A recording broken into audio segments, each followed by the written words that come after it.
afternoon or good evening, depending on where you might be in this big, beautiful world we have here. This is Michael Cross with another edition of Unlock the Door Radio here on UCY TV Productions. And if you want to catch up with some of our past shows, please go to my website at Michael Cross. Yeah, that's all you have to do is type in Michael Cross on YouTube. It'll take you there. I'm the one that it'll probably say something about my book series, Freedom from Conscience. And also, I've written a lot of articles that are related to my shows. You can find those at michaelcross.net. Go ahead and check that out there. And please do subscribe when you go to the YouTube channel, and please hit recommend on the webpage. Anyway, tonight what I would like to do is focus on the art of seduction.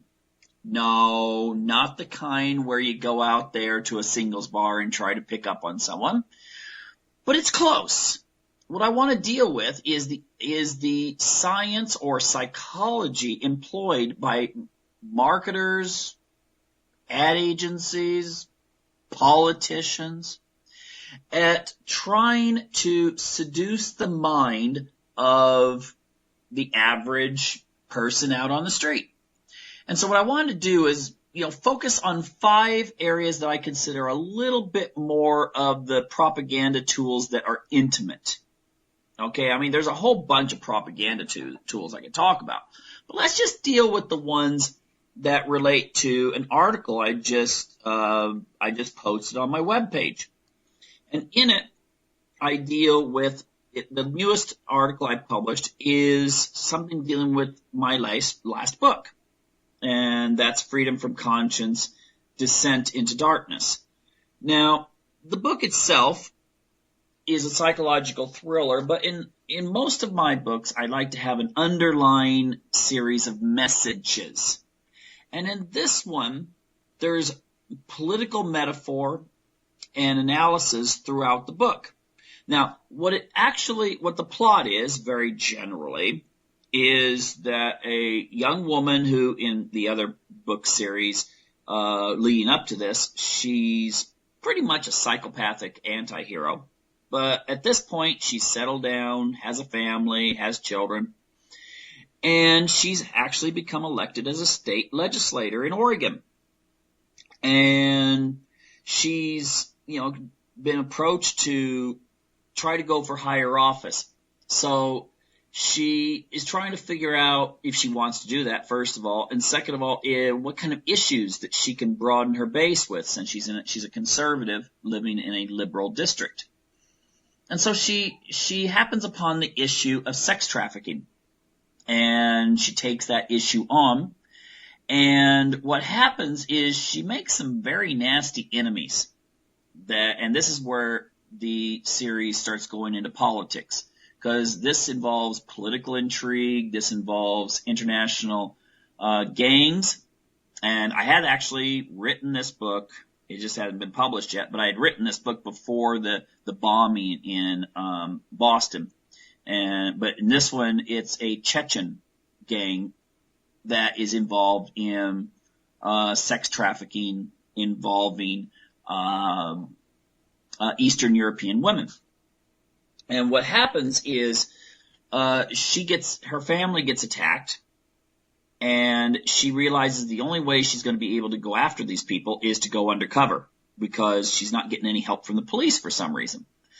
And so she has to disguise herself and basically become a stripper / sex worker. And in there, she starts to learn that the art of seduction, in order to make more money, can be applied to politics. And she starts to use these techniques that she's used to try to become more familiar with clients and in her political life.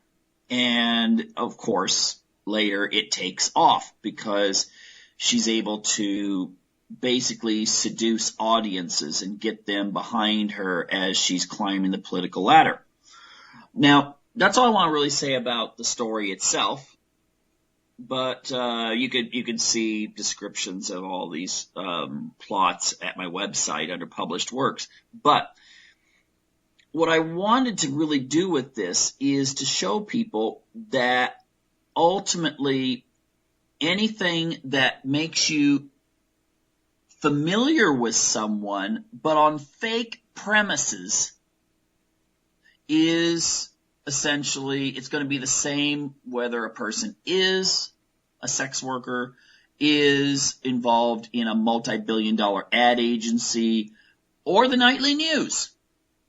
And so I'm going to go over about 5 of the most common strategies that are used by the powers that be to seduce audiences and cause people to do things that they normally would not have done had they not come under the spell of the people who basically run our society. Now, the one thing I do at the article is I quote Edward Bernays. And Bernays did state, very famous quote, "The conscious and intelligent manipulation of the organized habits and opinions of the masses is an important element in democratic society. Those who manipulate the unseen mechanisms of society constitute an invisible government, which is the true ruling power of our country." Bernays was an elitist. He felt the average person was pretty stupid. I mean, he literally did think that they were stupid.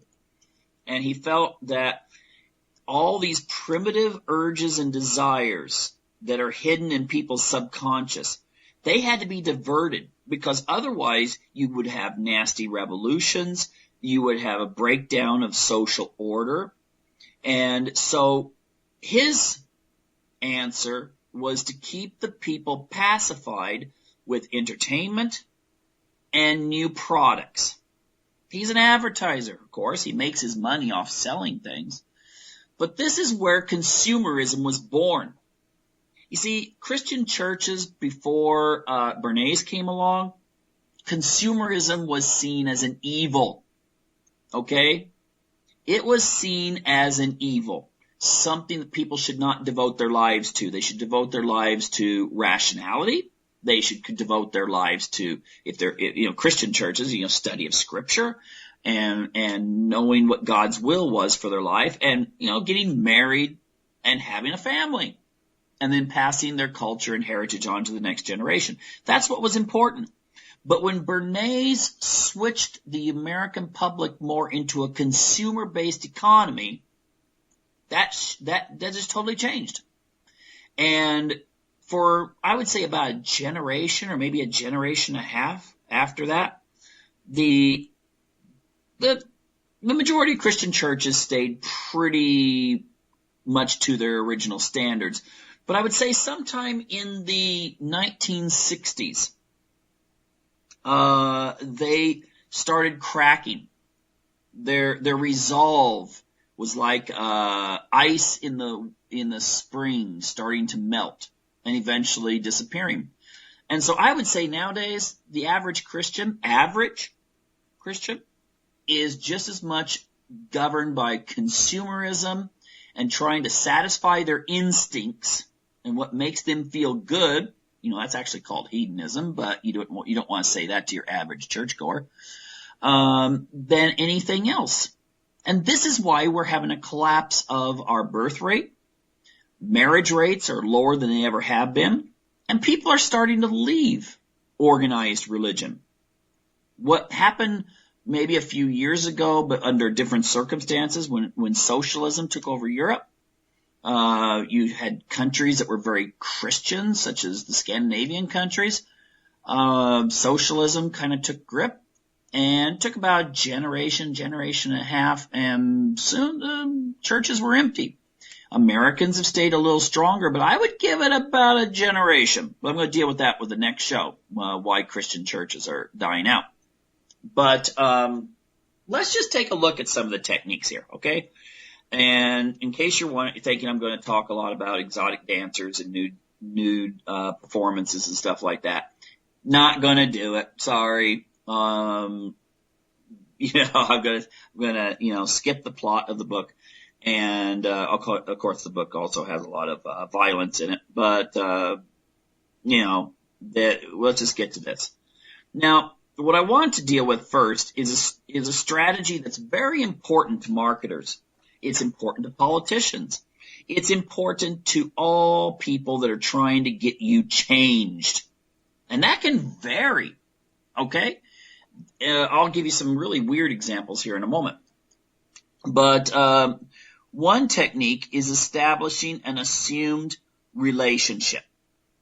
That's right. You establish a friendship with your audience. Now, of course, you don't know the people on TV. These characters are not real.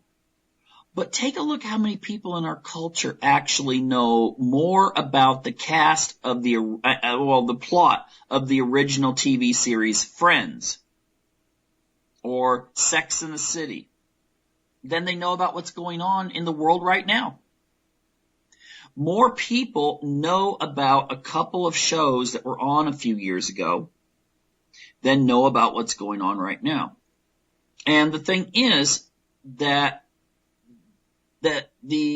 basically Hollywood has learned how to create plots and stories that bring you into the story. You feel like you're suddenly a friend of friends or a friend of the people on any number of shows.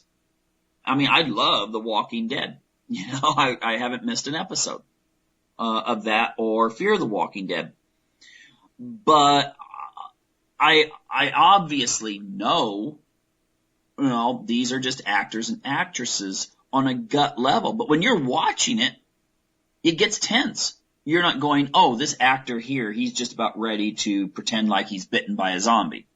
No. What happens is you are tense just as if you were actually witnessing an event. And that is scientifically shown, that human beings react to stresses on, you know, in a story or on a TV program the same way as if it was real. Okay? Fight and flight syndrome comes in the same way. That's why I tell guys, you know, you want to take a girl on a date, take her to a horror. Anyway, a little cut off there. If you go to a horror flick, what happens is that she's reacting as if she's really in fear. But fear and the hormones that are released when someone's got an infatuation for someone of the opposite sex are the same in many cases. Many of the hormones are the same. So therefore, it's actually better to go to a horror movie than it is to a chick flick, if you can convince her to go to the horror movie.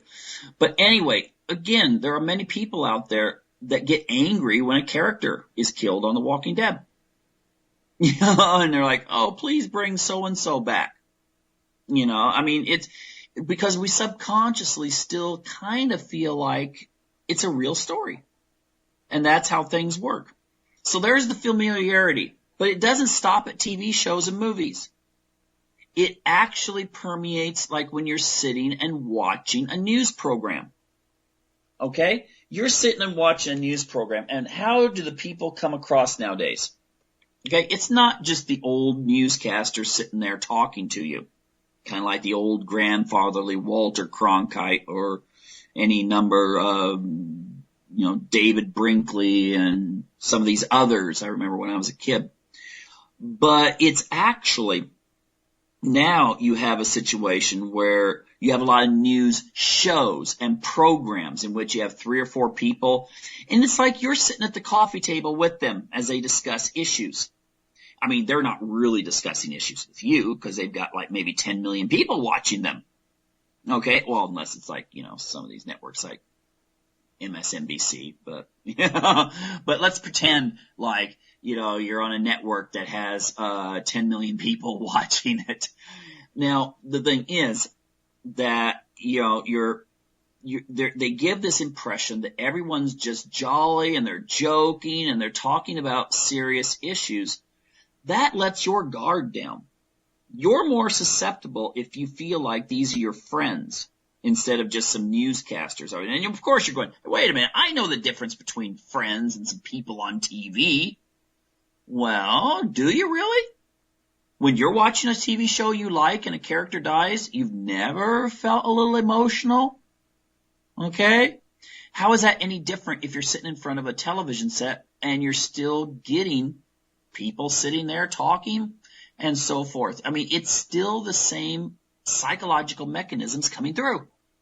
So they build this familiarity with you, and you're more willing to accept it.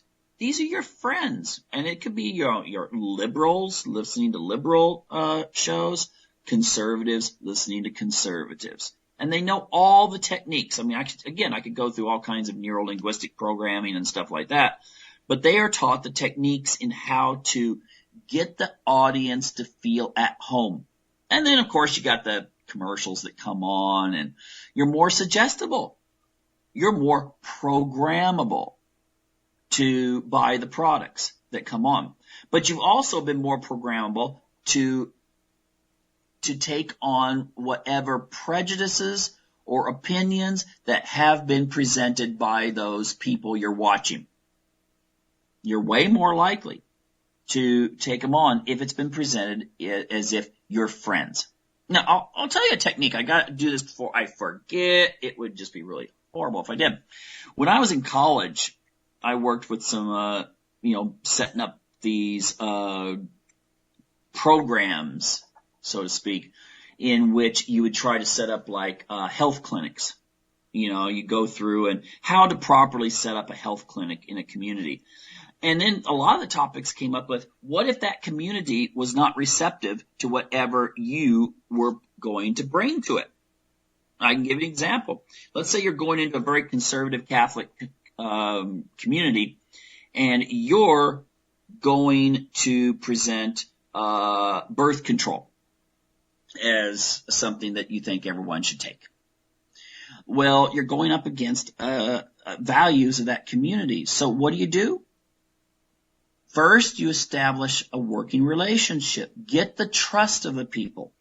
If you have someone from the religion that you can bring in that will validate that you're okay, that maybe they accept some of the stuff that you're saying, then you got your foot in the door, and you can actually make behavioral changes in the community. This is how, in large part, using television in Latin America on soap operas and other types of popular TV shows, that they have been able to drastically reduce the birth rate, not only in urban areas. Now, some people say, well, yeah, it's not the television shows that are causing people to have less kids. It's the fact that more people live in urban areas. No, in the countrysides as well.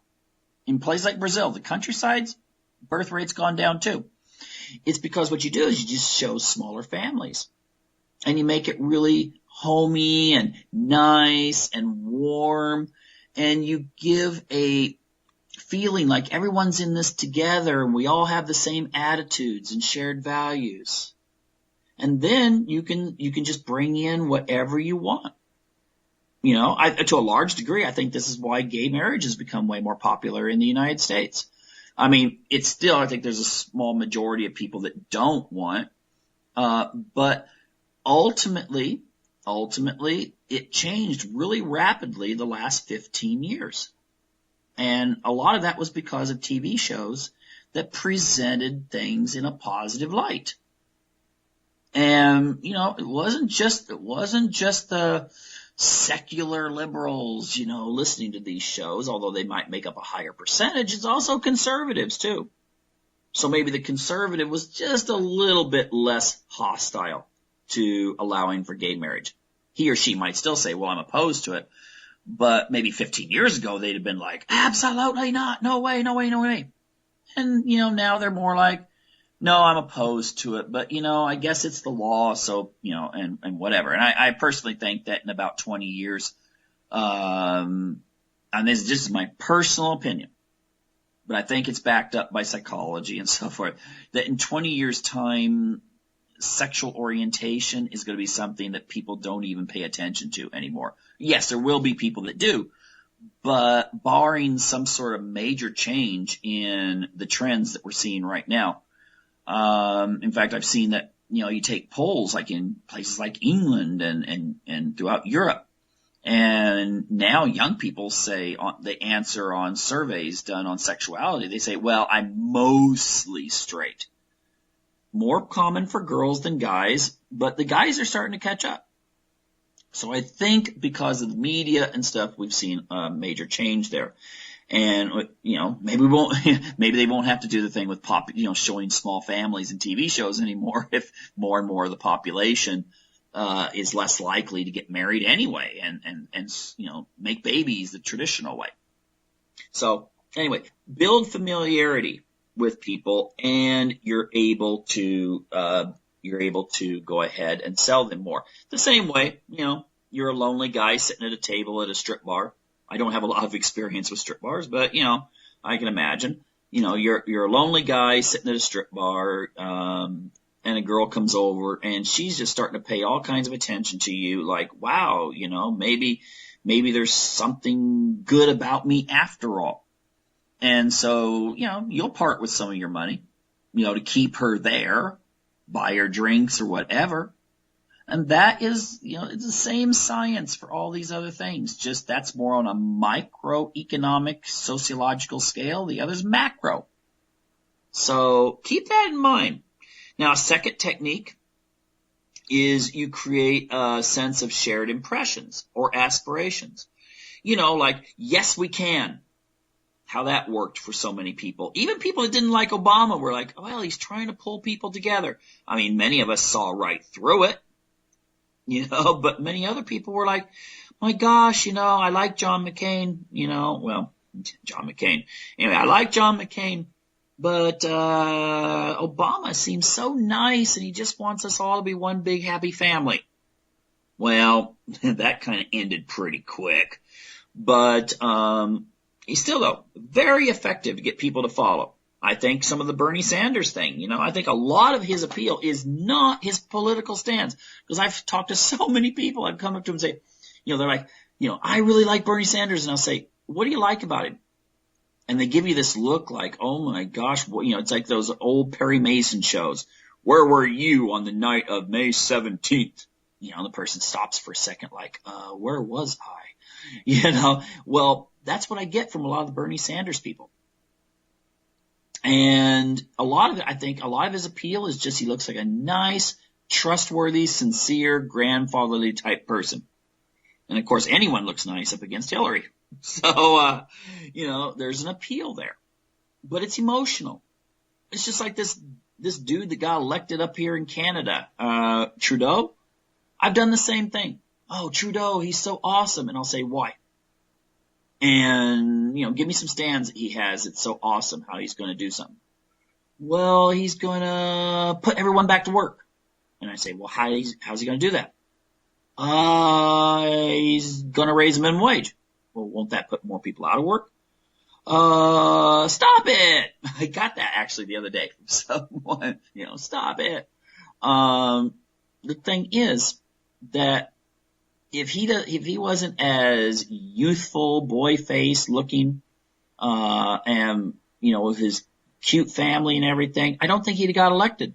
A lot of it was actually people who, there were people that agreed with him, obviously, but a lot of low information voters who just liked the appeal. They jumped on the bandwagon. He must be okay. He looks okay. If it was a TV series, he'd be okay. But a lot of these kinds of people will draw you in and say, we're all in this together. Let's all go towards a better future. Now, they don't use those old communist style, posters. Well, actually, I think Hillary used one of those kinds of, colored, those old Soviet style posters at some, Hispanic rally. But the thing is that ultimately, that wouldn't work so much anymore. Okay. The picture of the two super people look like they just stepped off, planet Krypton, and they're holding the sickle and hammer and they're saying, we're going into the future and it will be glorious. It's not so much that, it's more subtle now, but still the shared aspirations. We're all going to go to this glorious future. Well, that's another technique to watch out for, because often when people do that, they will then slip in the message. someone could say, well, now that we realize that, they won't say it outright, but they'll kind of give the impression, well, maybe motherhood is kind of overrated and there's other things that we can be doing now as women. Edward Bernays sold cigarettes to women using feminism. He didn't care about feminism. He wanted to link cigarettes to feminism, and it was incredibly successful.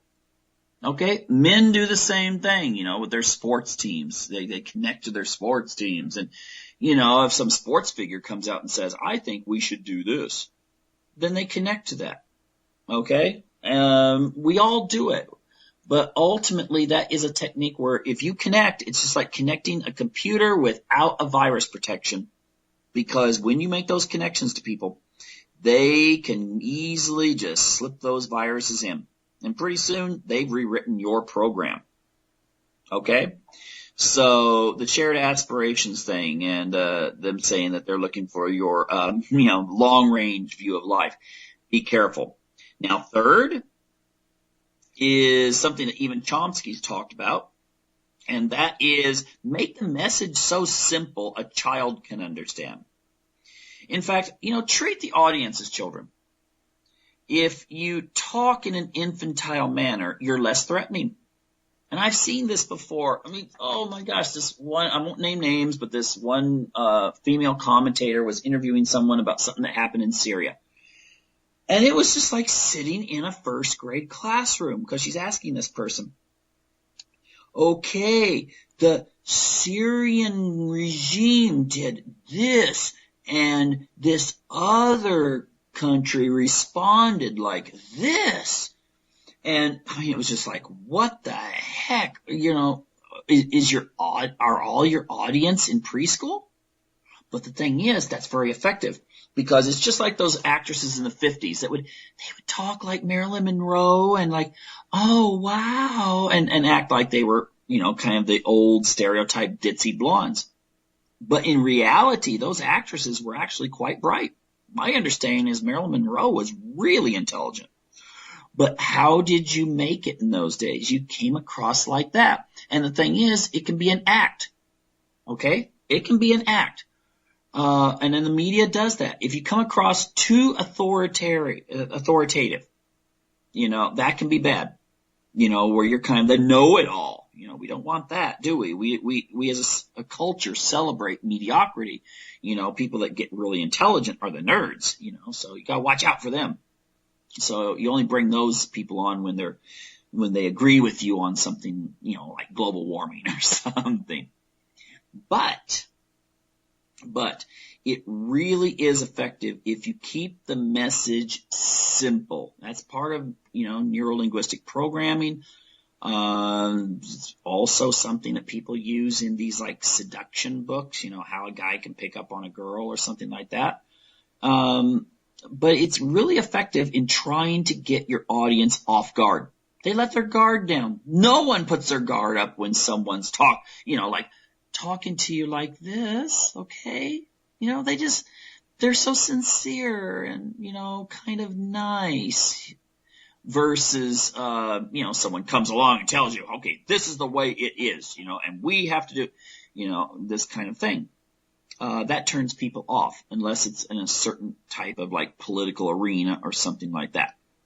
But still, the news are, just watch for it. Just watch for it and realize these newscasters that are paid millions and millions of dollars to come on, I'm talking about at the national level, they've got very good educations. They have very good training in psychology and how to deal with the masses, so to speak. I mean, these news programs, they cannot afford people to start switching their shows off. And so you have to make sure that your newscasters, anchor people, opinion shapers and stuff like that are using every psychological technique in the book to keep them in there. Okay? So, but this one here, I've seen this before, and it's just like, oh, you're smarter than this. You don't have to be talking like this. But the reason they're talking like that is because they are smart. Because their goal is actually to propagandize. Their goal is to manipulate. Their goal is ultimately to seduce your mind so that you will buy into whatever they're selling. Now, we can also deal with iconic characters. We all realize how children are manipulated because you take like a cartoon figure and put on a box and say, buy this type of spaghetti, and it has a picture of that person. And, 6-year-olds like, I want to buy this one. It's the best. And you're asking, have you ever had this? And they're like, well, no, but it's still the best. And we think, oh, we're adults though. We're too smart for that. Take a look at some of the techniques that are used, where you use imagery or music or other kinds of props. The way you dress someone, the way that the kind of clothes they wear, whether they're the newscasters or a guest. Very important detail. Can't overlook it. There's those, one thing I have to mention before I forget, those daytime talk shows where someone's relating some personal experience of theirs. And I don't know who started it. Maybe it was, it doesn't matter. But they started doing these things where they'd have like a 45-second segment in which someone's sitting there talking about whatever about their life. And they got this music playing in the background that almost can bring you to tears when you're listening to it, like, wow. And you have this connection. And you actually do see people in the audience watching this, and they're like slowly clapping, like they're kind of in a trance, like they're just like, wow, it was so amazing. But some of the stuff I've heard is like, my gosh, what was said that was so profound. But you got the music going, you've got the setting, you've got everything like that. It's kind of a technique of hypnotism, where you're able to hypnotize the audience to start thinking in different ways. And you have, again, you lower the person's defenses and you slip it right on in. Whatever your message is. I'm not saying that, picking on one group over another, but it's effective. Get the people like, I've heard this. If you're going to start a speech in front of a group of people, start with a story. It doesn't have to even be a true story. Just start with a story. It appeals to people's emotions. They make connections. And then they start listening to you more. I've seen rowdy audiences. Someone starts a story, simple story, nothing complex at all. And people just stop what they're doing. They put their iPhones or whatever down and they listen.